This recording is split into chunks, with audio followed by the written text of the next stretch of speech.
But you've got to start simple. So you've got to build that house, right? You can't put the second floor on a home until you build the foundation. So that's where you have to have the right structure in place, roles and responsibilities, job descriptions. Everybody needs to understand. You have to have a training matrix that defines what are the key things that are associated with each line. What's the skill set of the people that I have associated to this line? Where's my backups, etc. You have to have all of that built out, and then you start establishing standard of work for people. Welcome to the Zen and the Art of Manufacturing podcast, where we learn about how to create calm in manufacturing. We focus on culture, developing people, continuous improvement, and technology, with an emphasis on quick wins and real information you can use to master the fundamentals and build a world-class manufacturing organization. So today we have with us Nick Hinman, who is the Vice President of Corporate Strategy at Tacony in St. Louis, Missouri. And he works closely with Tacony's executive leadership on strategic corporate projects, focusing on areas of network optimization, M&A target evaluation, and continuous improvement. It might seem odd to have a VP of strategy on a manufacturing-oriented podcast, but Nick, you have a long history of working in manufacturing and lean and things like that, right? Yeah. So prior to taking my current role, that was majority of what I did was manufacturing, lean, continuous improvement, and efficiency work. We've known each other for, I guess, 5 or 6 years now. How did you end up in the supply chain organizations of the different companies that you've worked for? Yeah, so I actually started my career in finance, and after working for a trading company for a couple of years, I just took a leap of faith to drive a little bit more value in what I was doing every day. Naturally kind of got me into operations, and my dad was in M&A and operational type work for a long time. So I kind of had an understanding about, how companies operate and the value that process and different things can bring to the organization. So I took a job as a business analyst, and through that opportunity, I was just put on a bunch of different projects that had a lot of different operational focuses or experience associated with them. So worked as a buyer for a little bit, ran a warehouse, did different things, and kind of was a placeholder that just supported different corporate projects, which ultimately kind of morphed into supply chain, manufacturing, and operations. So it was just really kind of a luck thing.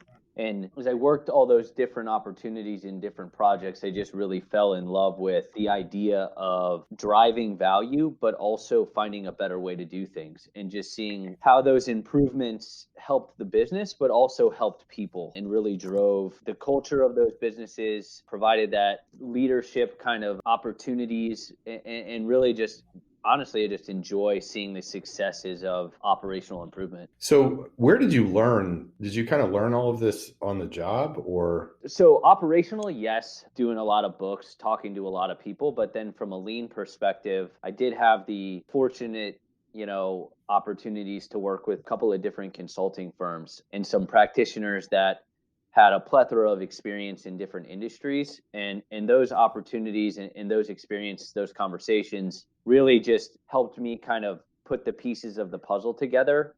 So taking that opportunity of working closely with consultants, but then also having the ability to have all the different experience that I'd had up to that point, it was easy for me to kind of meld the two together and really kind of start to develop a lean understanding, if you will, that to this day, I think is honestly keep learning, right? And that's the beauty of it. But lean for me is one of those things that you just kind of get it, but you really don't get it until you're able to put it into action. Yeah, like you kind of don't understand it until you see it. Correct. Yeah, you gotta be involved in it to really understand it and to be able to talk it, and then ultimately be able to teach it. Yeah, that makes sense. The more I see, the more I realize you have to see it and do it to understand it. Kind of the thing that I wanted to focus on with you today was maybe even a theoretical lean journey in a company, or even, if you want to pull examples from, where you've worked. What I've seen over my career in manufacturing is there's a lot of places that are busy fighting fires all the time, and they don't feel like they have the time to stop and improve things, right? Because they're constantly trying to get stuff out the door and being reactive to what's happening. So if you walked into one of those places, either as a new employee or you bought a place, or even as a consultant, where do you start? Yeah, so I think firefighting is everywhere, right? I mean, it's not just on the manufacturing floor or in the distribution warehouse. It kind of starts at the front, and that kind of culture permeates throughout most companies. So from an operational perspective, if I was to walk into a plant, the first thing you kind of start with is just observing the people and just kind of the pace of work, right? Because the first thing your mind's going to go to is, what does this person do? What is their responsibility? And then you just kind of sit back and observe what they're doing in relation to what they're supposed to be doing, right? And that answers a lot of questions right away that ultimately open up a conversation of, well, I noticed you were doing this when you should have been doing this, or how come you walked over and asked that person 5 times in the last 10 minutes for something? And those types of observations are quickly then linked to the rest of the operation, right? If one person's doing that on one line, you quickly then see that that's happening on additional lines. You can see it with material handling. It then even works its way back into the scheduling and the leadership perspective of a plant. So a lot of the times when you walk in, it's more of an observational period, because if you're quick to judgment, you almost go into it formulating a previous experience that may not be realistic to what's going on in that particular situation. Okay. So then after you've kind of observed this situation, and I mean, I can point out a couple things, I guess, just by listening to the story of things that could be fixed there. But, where do you go next from that? So you've done your observations, you kind of see where, maybe there's redundancies and waste in the whole process, but what's next? Yeah, next is conversations, right? So really getting with the management and the leadership team to understand and get their viewpoint of what they think their challenges are and what's holding them back from reaching those goals, whether it's inventory reduction, whether it's an increase in throughput, reduction in headcount, utilizing space, whatever it might be. Those conversations are critical to developing the roadmap, right? And then from those conversations, you put down a game plan, and that game plan really is in stages associated with the simplistic things that come along with lean. So the way that I would approach it is, again, you put that game plan together, and in those phases, in those milestones, you kind of determine easy to difficult. And that then puts all the detail around those open lists of things to do, right? So if we've got to do 5S, okay, well, that's obviously a huge undertaking. What does that look like in this plan? And then you put that detailed plan together. You start to then also develop a train the trainer program right out of the gate, right? So the first thing you want to make sure is that team has a structure in place. It has leaders. And from there, you start having conversations with those leaders about, okay, what do you know about 5S? What do you know about waste reduction? What do you know about spaghetti mapping? All of those different things that ultimately need to be done on that journey of getting you to where you want to go, and mapping that process out, getting that structure in place, and then teaching people through show or through PowerPoints, whatever it might be, to engage with them. Because, as a leader that's not there on the shop floor, maybe as a consultant or someone that doesn't necessarily work in that particular building all the time, it's very difficult to come out of the gate and implement change without really proving yourself the understanding and building those relationships. Okay. So proving yourself meaning that you understand what you're doing, but at the same time, you understand the operator, you understand the people you're working with. You're not making decisions based upon previous experiences or what a lean book tells you should do. You're really applying that fundamental logic to the application at hand, right? So just because it says you need to have so-and-so, or you should be doing, the work instruction or the cycle time in the bill of materials is saying, you should make this every 5 seconds. If that's theoretically not what's going on, you mandating that right off the bat to someone is ultimately going to have them shut down. So building that rapport is critical out of the gate, with that end goal in sight and that roadmap to show them how to get there. Okay, so if we made it a little bit more concrete, so like a common issue that folks have that we talk to is they have unplanned overtime, right? You're running overtime because you're trying to deliver on time to your customers. You're looking at totals for the week and then having to add a half a shift, something like that on the weekend. You want to get rid of that because it just eats into your margins. And maybe that's my biggest issue. So what's the roadmap look like for an issue like that? Yeah, so the first thing you're going to go to is what is your efficiency? So let's take out the fact that you have a ton of demand that needs to flow through that plant. You really need to establish what is my current cycle time, and then back your way into the demand requirements from a forecast perspective or a firm demand of PO to establish the tack time. From there, that ultimately tells me we've got to go from X to Y really quickly. And how are we going to get there? And the first thing most people do to mitigate overtime, Bryan, is throw resources at something. So pull someone from another line, go hire somebody. But all you're really doing is robbing Peter to pay Paul in that circumstance. Because unless your overtime is a really small portion, a couple of hours a week, you may not, it may make sense to run overtime rather than to go hire a person. But a lot of the times it's that disconnect between the cycle time and the tack time. And a lot of those conversations had to start with forecast or demand and what was told to the customer versus the reality of the situation. And I think there's a big disconnect in most operational businesses between the front end and the back end of the house when it comes to customer satisfaction and ultimately that customer experience. The disconnect being front of the house promising something the back can't deliver? Yeah, that or front of the house not connected with back of the house from a forecast and just an overall capacity understanding, right? Just out of the gate. We need to make 100 widgets a week every week. Well, we're only staffed to make 75. And if that's the case, you have to then go to the 75 and say, how efficient am I at making 75 with the current amount of people I have?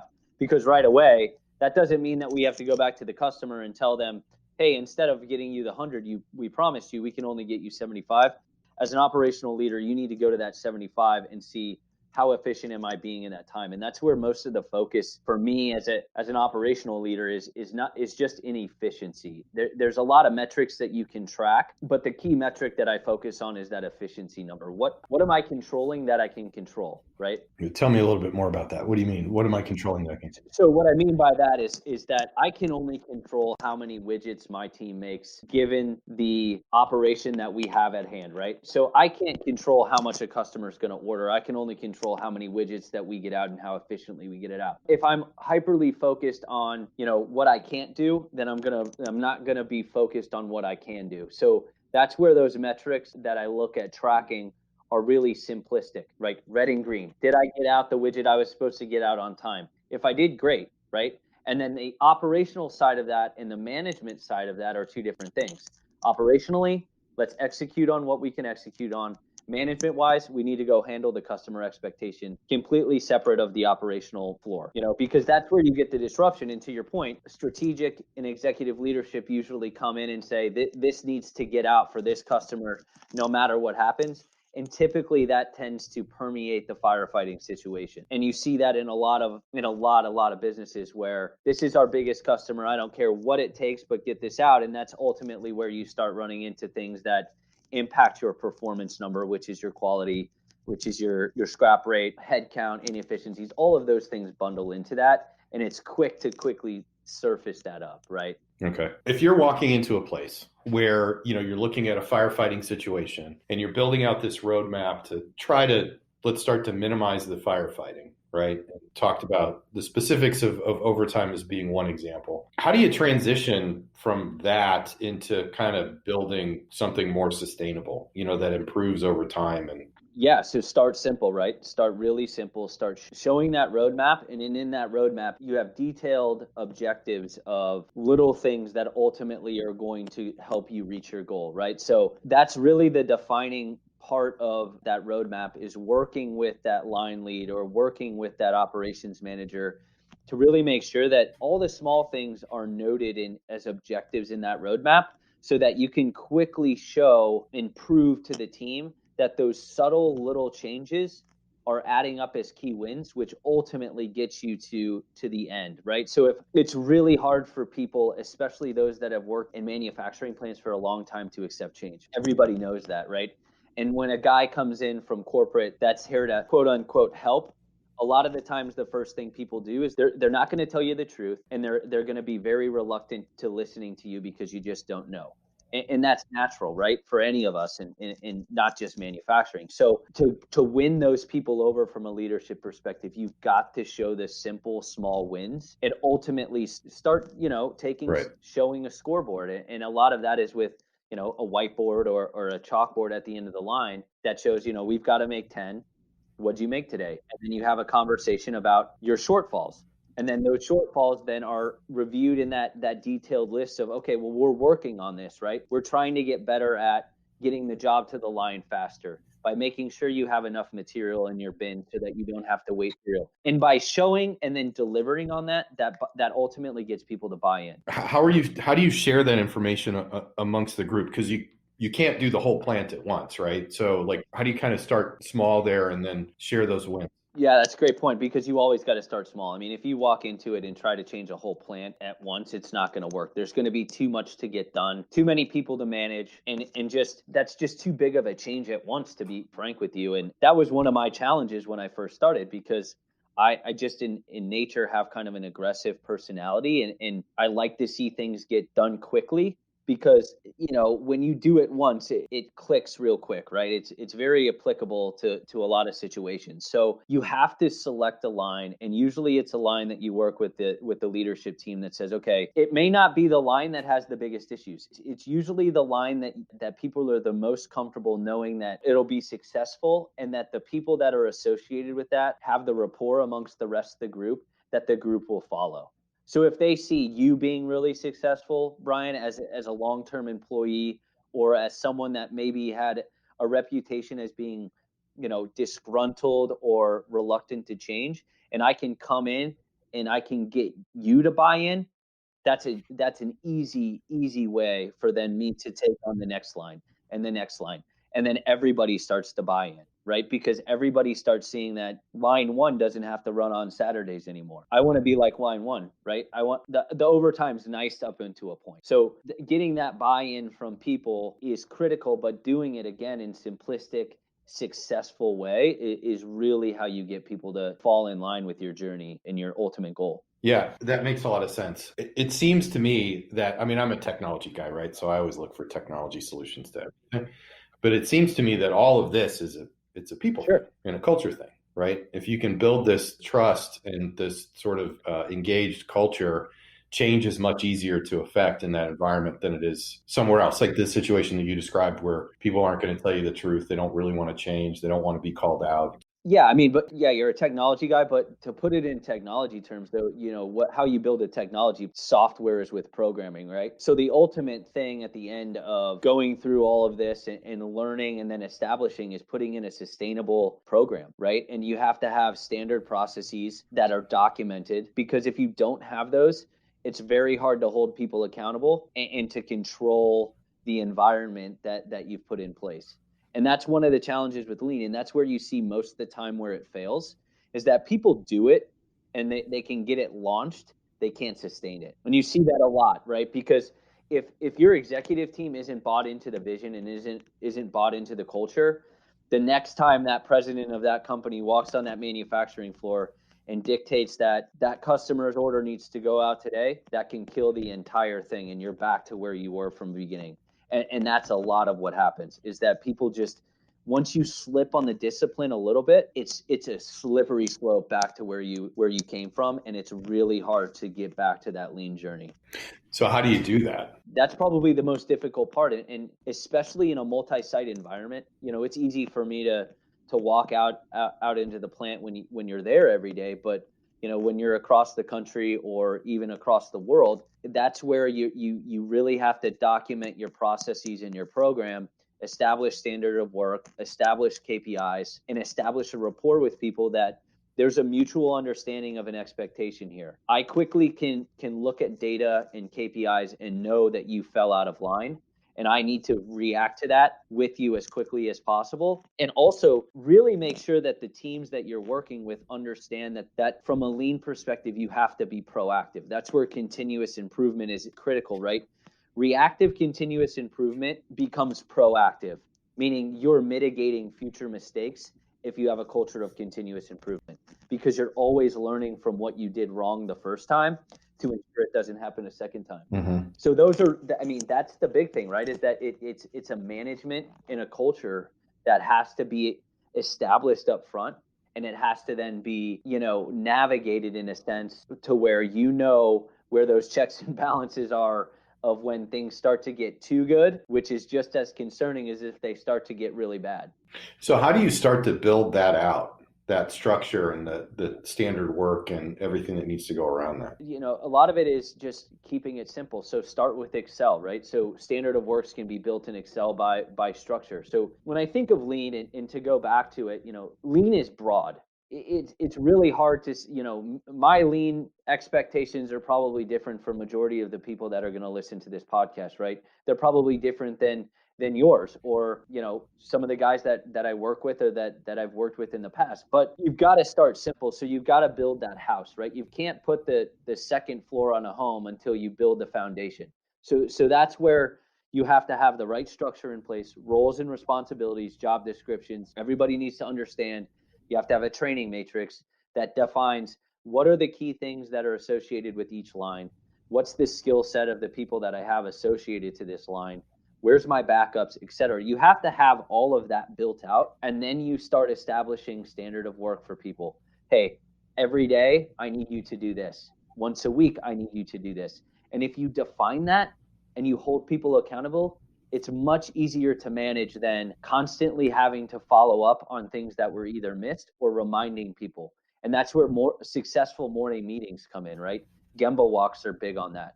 Because if you start having those routinely, it builds in this expectation that people already know what they're expected to do throughout the entire process. So from a scheduling and a planning perspective to a procurement, what's our inventory philosophy? Everybody knows how their position helps the team ultimately win.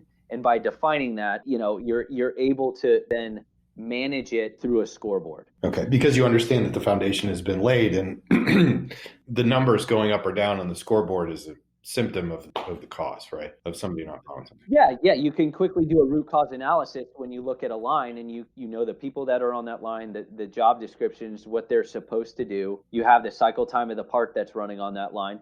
Once you have all of that, it's easy to diagnose. It's also a lot easier to not have to micromanage. Yeah. Right. So that's the other thing, micromanaging these people and the people you're trying to take on this journey. If you micromanage them, the same thing as telling someone that, you need to use your left hand instead of your right hand. They're just going to say enough's enough. This person isn't going to listen to me. Mm-hmm. So how much detail are in those standard work documents or Excel templates? Not much. It's usually at a management level or a leader level, kind of like, I run my morning meeting every morning from 7 a.m. to 7:10. I do my Gemba walks, but at 9 a.m., 11:30, and 1:45.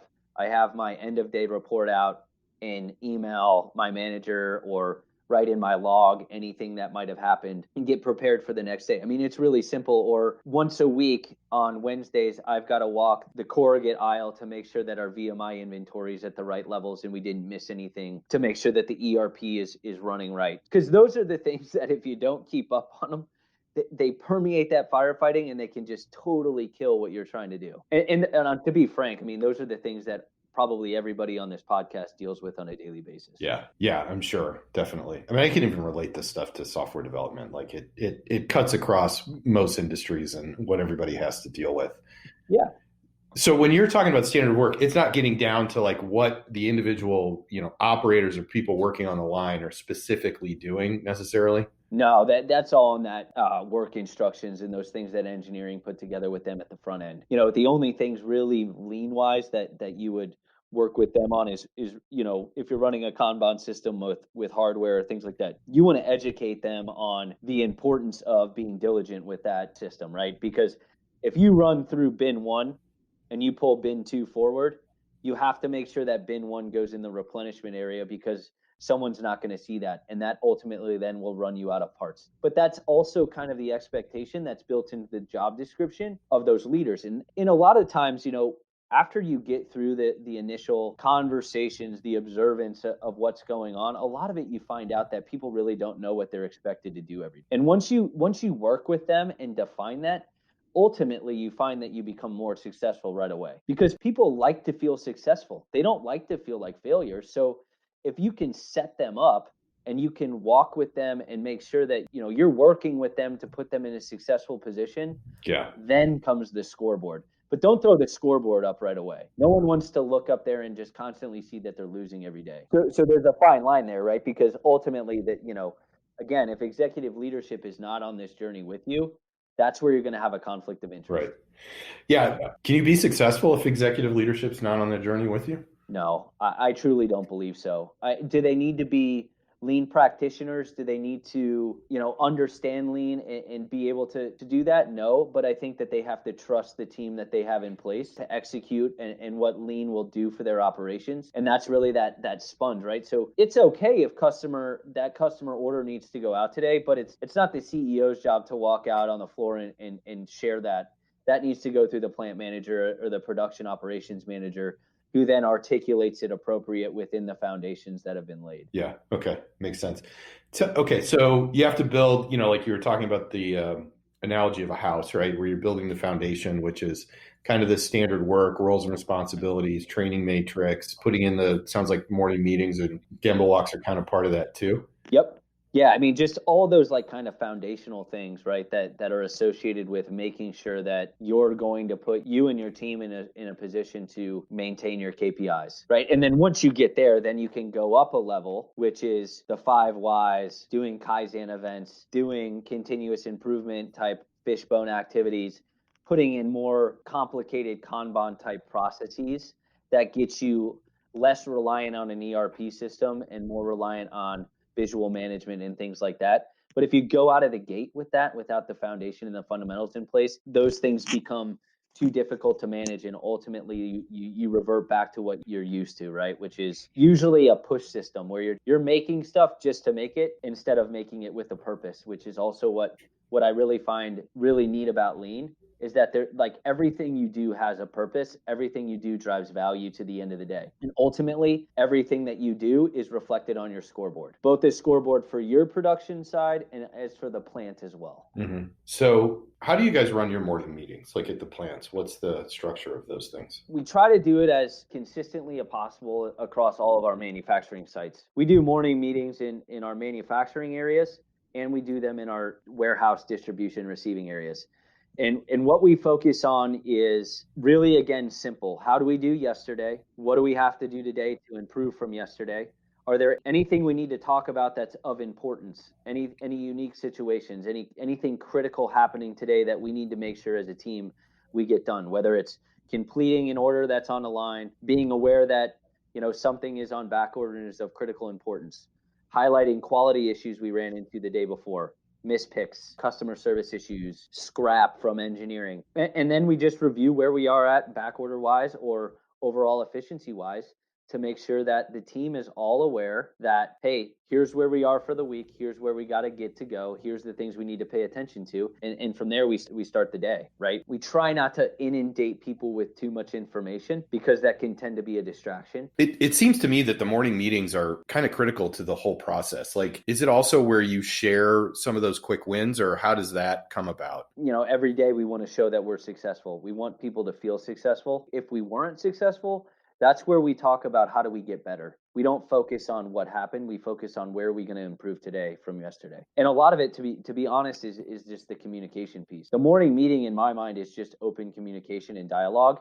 It's keeping everybody on the same page, answering questions, and also addressing the things that need to be addressed. Don't make it personal. And we really educate our leaders to make sure that they do that, right? So we empower them to be in charge of their own. We don't have like a regimented morning meeting. We let our guys run their morning meetings the way that it best suits their team, because everybody's got a little bit different, right? I think that's the flexibility of the way that we kind of operate at Tacony is we're a very diverse company. So one plant is different than another plant. One warehouse is different than another one in terms of just the sheer amount of way we ship product, build product, inventory product.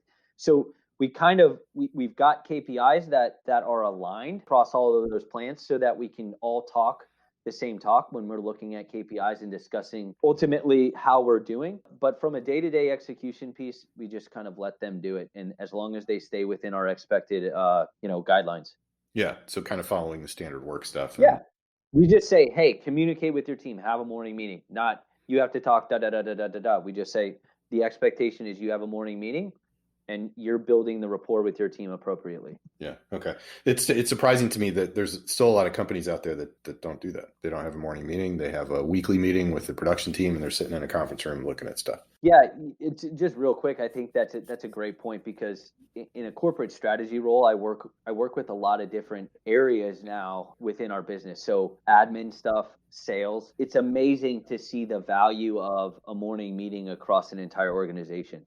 So that's one of the things that we've been looking at implementing in these other areas of the business is morning meetings and scoreboards, right? So because it ultimately just breeds inclusion, it breeds communication, it breeds winning. And when people are winning, they have fun. Fun creates a great culture. So it's very important. And that's, to your point, it's amazing that people don't do it, because I think people see it as, well, we don't have time to do that. Well, you got to make time. Right. And it seems to be a key part of that continuous improvement culture, because if you're not getting together on a regular basis, you're probably not going to get all the feedback that you need on the issues that happened yesterday, and they're going to fester until they become too big, and you miss the chance to stop them while they're small. Yeah. Communication leads to assumptions, and assumptions lead to problems. So, if you can stay connected at the right level and you have the right goals and the right tracking in place as a leadership team, you should quickly be able to know to ask the right questions and go to the areas of concern. So that's where Gemba walks come in, right? So you're not necessarily unaware of what's going on until the next morning's meeting. You're aware of that throughout the day and trying to identify what's going on, whether it's through an on board or a light on the line when it goes down, hey, I got to go see what's going on. They need support. Those are the things I think that really, to your point, gets you out of reactive mode and get you into proactive mode. Yeah, it makes sense. You also said something to me when I toured the Chicago plant with you a couple of years ago about looking at issues and determining, like, is this an ongoing concern or is this just like a one-time issue? Yep. Is that part of those meetings too, or is that kind of part of problem solving farther down the chain? Yeah, no. So I think you can do it in two ways. So if it's product manufacturing related, so say it's like a scrap reason, obviously a Pareto chart will identify exceptions to consistent problems, right? But when you're walking around a plant, I think that's at an operational management level, that's a critical piece that you have to learn, which is, where do I dig in versus where do I just let it roll, right? So becoming overreactionary is going to actually make you more inefficient. It's hard to explain, but you're right. Like, if I walk around and worry about every single thing that goes wrong, then I'm just going to drive myself crazy. I'm going to drive the employees crazy, and we're not going to get anything done. But if I only focus and work on the right things that need the right amount of attention, then hopefully that's going to just improve us going down the road, and you'll see that. So it's kind of difficult to explain, but it's really up to the plant and to the leadership team to define that. But I do find that, like, if you go into trying to solve every single problem every single day, you're never going to get anywhere, and you're going to start to bury people and burn people out, because that also tends to focus on the negative. And when you focus constantly on the negative, then that permeates in the culture, and you start to get people pushing back and not being as flexible and bought into the systems that you're trying to build. Yeah, that makes a lot of sense. So, all right. So we're kind of thinking about this house, and where I'm leading towards, like, this incentive program that you guys have, and I'm really intrigued by that. A lot of people want to do those things for their plants.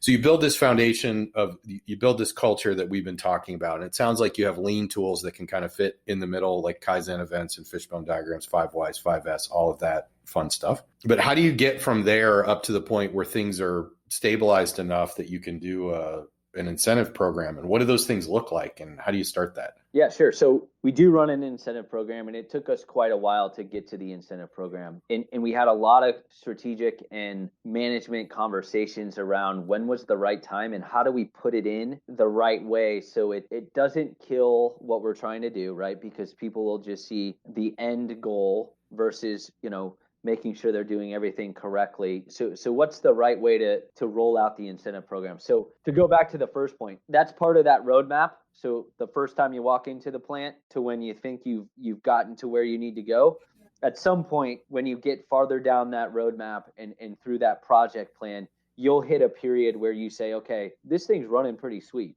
Like, we're doing a really good job. Our structure's in place. We're keeping up. We're meeting our KPIs. The culture's there. People are getting it, right? They're speaking it. They're behaving it. Okay, now I can look at doing something a little bit more accelerated and that has a little bit different connotation to it. So that's where we decided, okay, let's go with the incentive program. So we didn't roll it out corporate wide. We did it at the plant level. So we started and said, okay, we needed to establish, Bryan, what goes into this incentive program. It just can't be production output.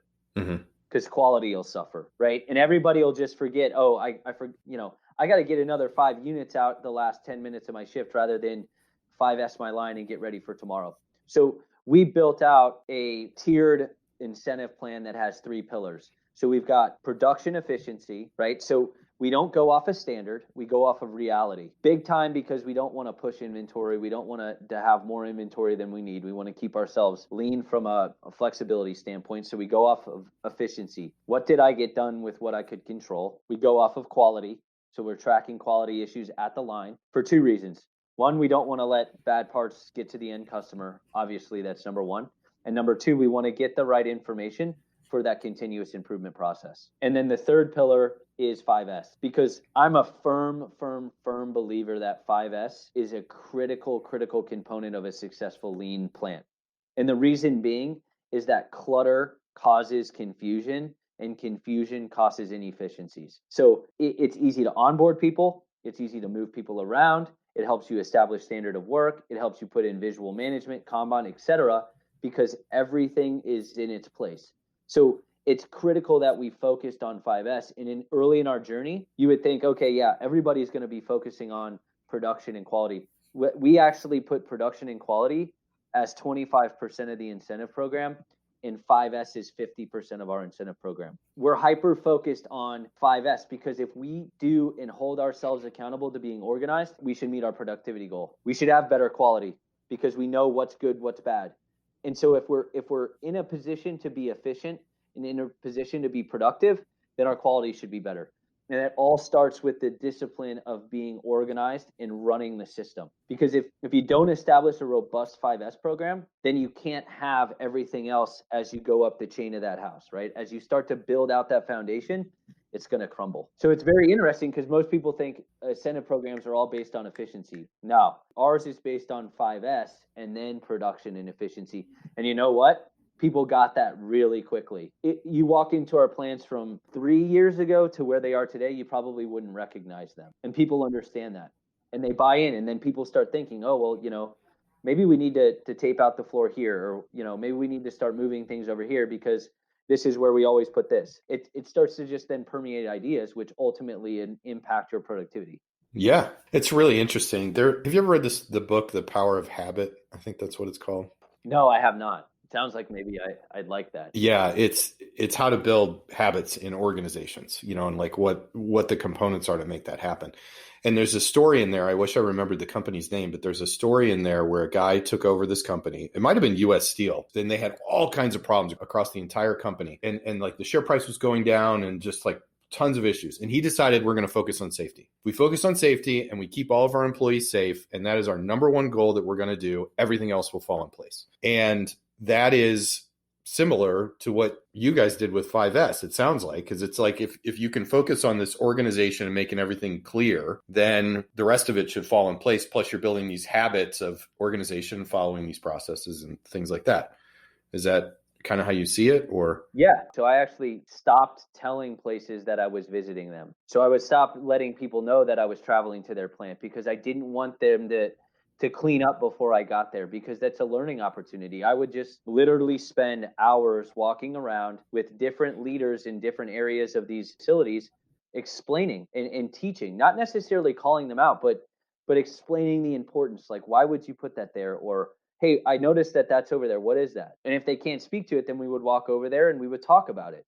And I would just share that, the expectation is next time I'm here, this needs to be in a different place because this is very important. Because what if, the big thing in that power of habit, right, is that if I can get those leaders to buy into the habit, it ultimately then feeds through the organization. It becomes that expectation that everybody needs to hold themselves to the same standard, right? So what you also find in manufacturing and in that first conversational piece a lot is that there's so much tribal knowledge built into these facilities. And a lot of the teaching of 5S in visual management is around, well, what happens when you're not here? Who's going to know that box, even though systematically it says it's in aisle B, you remember you put in an aisle L because you didn't have time to do the scan from B to L.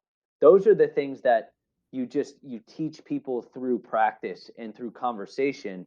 And that starts to then connect the dots for them, which ultimately is a waterfall effect around that. And frankly, the incentive plan has helped us and has been a catalyst to us doing that correctly, right? So they know that if they don't hold their 5S, they are not going to get that portion of their incentive. And ultimately, we set it up so that they do get their bonus. We want people to meet their bonus. We don't want to put in an efficiency goal that is unrealistic. You can't say, yeah, you're supposed to make 10 widgets, and that expects that you have 10 people, but only 7 people showed up today. Oh, I'm sorry, you guys didn't meet it. And the other thing is too, like there's all other rules built into the incentive program that are outside of those 3 pillars. Attendance is a big one. If you have an unexcused absence outside of the fact that, you had a family member sick, or you had something, that you couldn't control come up, or you didn't have a doctor's note, you're excluded from that week. And we focus weekly on the incentive program. So it allows people to recover and still get some piece of the incentive. What we found is remarkable. Our efficiency's gone up, our back orders have gone down, our inventory levels have dropped, and our efficiency rate is better than it's ever been. That's crazy. So is it daily, or is it weekly, or? Weekly. Weekly. Okay. But daily, we track every day, which ends to the week. So from a reaction perspective, it's not like, oh my God, yesterday we were terrible, I'm not going to make it this week, and say that's Monday or Tuesday. That's where, hey guys, what do we need to do to make it up to get to 95% 90% by the end of the week? It's not 100%. We don't want to set it too high. It's like everybody says, what's your OEE calculation, right? Or what's your capacity? Are you at 100% capacity? You never schedule to 100% capacity. So we set it up to be successful so that people can get it, because ultimately our capacity is at 80%. But we want people to achieve 85% efficiency, because that allows us that flexibility, which we know is wrong, which is the forecast. And that comes from where I started, which was in supply chain and planning. So I know the forecast volatility there, but now I can understand how the volatility of the forecast impacts the daily output of the plant. And one of the jobs that I really relished in this is, how do you bring these teams together to really build that cohesive teamwork from the schedule to the warehouse, and just the importance of that leadership team working together every day that ultimately lets the associates that work on the floor be successful. Yeah, that's an interesting thing that you just said, that the forecast is always wrong. It's not possible to make it 100% correct.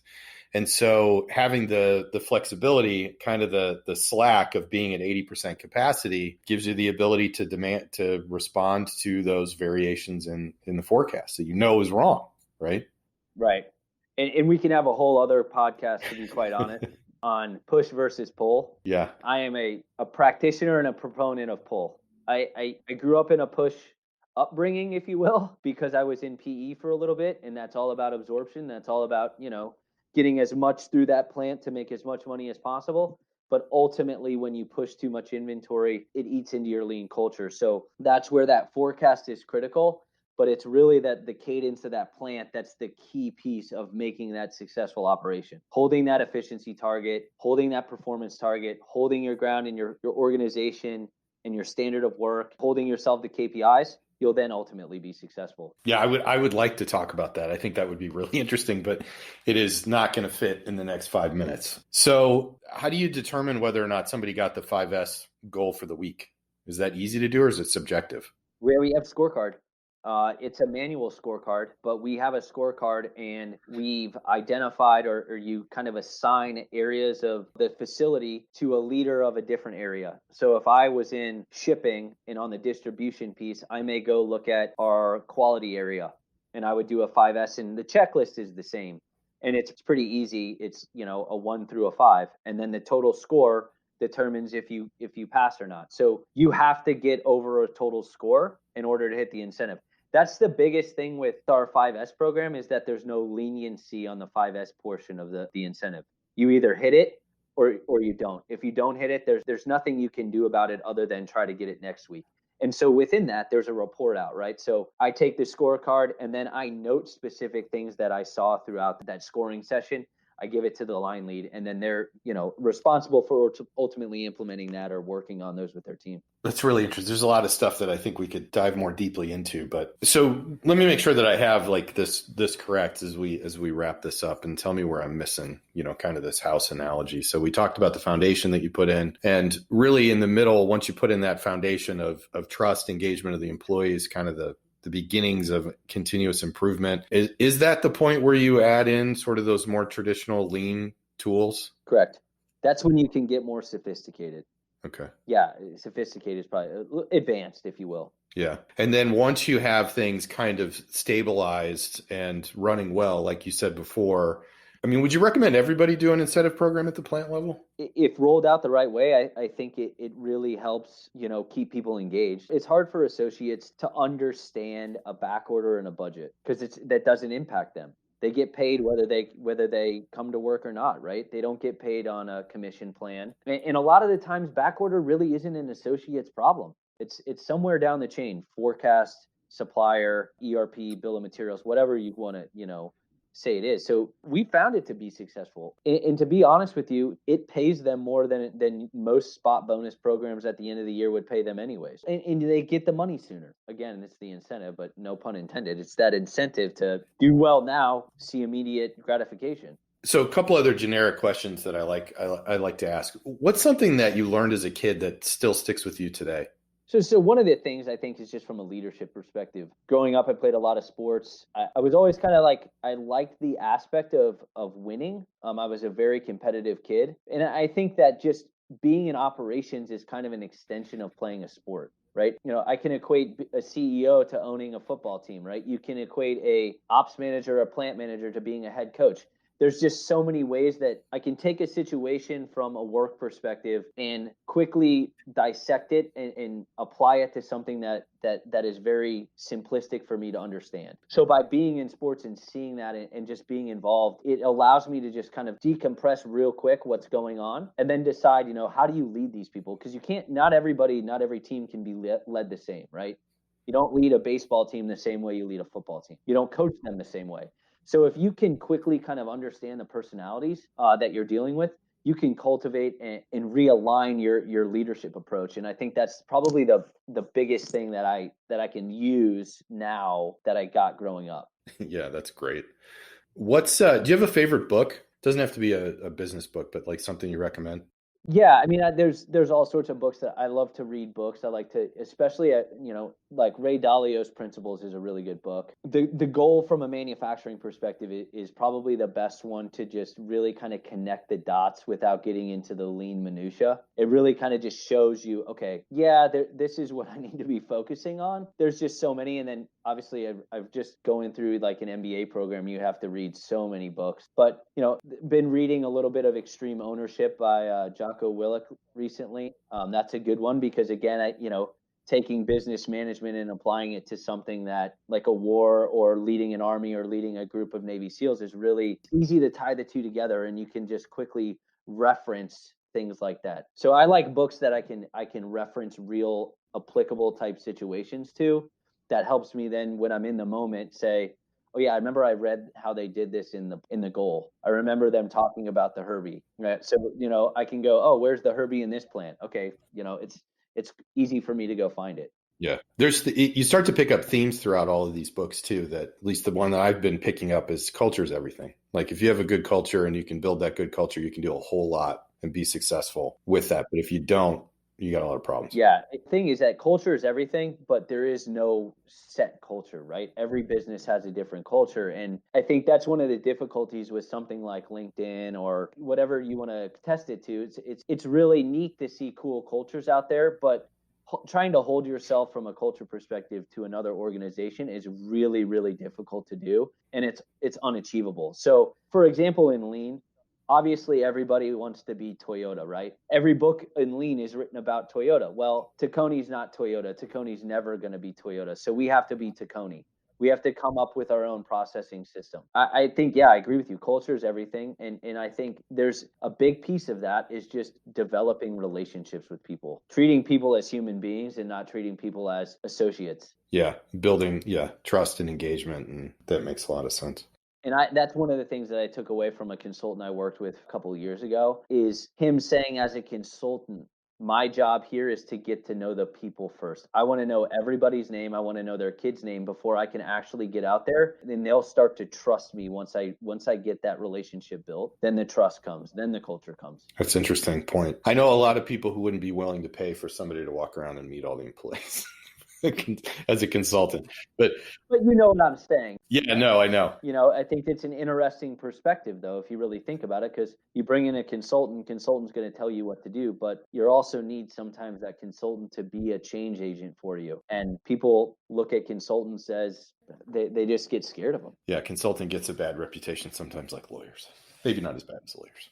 All right. Well, thanks, Nick. I really appreciate you, giving us an hour and coming on the podcast to do this. Anything you want to plug or talk about as we wrap this up? No, I mean, I appreciate you having me on. We've known each other, like you said, 5-6 years. What you're doing with sensor tracks, Tacony's a sensor tracks user. I would recommend it to any company out there that's looking to either have a really sophisticated data collection system or a really simple data collection system. But I think the timing has to be right, and you have to build out and work with your team to put in the right systems that work for your different businesses. So I think it's really cool what you're doing. I've seen it from the very beginning when you first started to where you are now, and it's really neat. So kudos to you and your team on that. Yeah, thank you. Yeah, Nick was at customer number 2 5 years ago, more than 5 years ago at this point. So I appreciate that. And it's been fun to watch what you've been able to do with the different organizations that you've been at. I've been really impressed with what you've done. Thank you. So yeah, you're welcome. All right. So this has been the Zen and the Art of Manufacturing podcast with Nick Hinman, VP of Strategy at Tacony.